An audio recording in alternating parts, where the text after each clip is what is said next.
Сәлем досым, бүгін біз логикалық есеп шығарып көреміз. 1-ден 10-ға дейінгі санды ішімізден ойлаймыз. Оны өз-өзіне қосамыз. Шыққан нәтижені 5-ке көбейтеміз.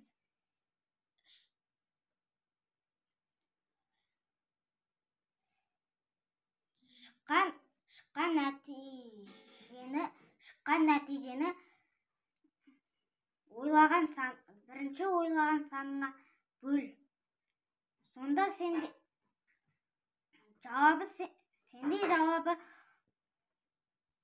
10 болды. Дұрыс па? Дұрыс болмаса тағы да мұқият тыңдап, тағы да қайталап көр. Тағы бір есеп шығарып көрейік. 1-ден 10-ға дейінгі бір санды ішімізден ойлаймыз. Оны өз-өзіне қосамыз.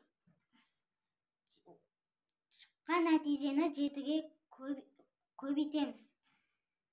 Шыққан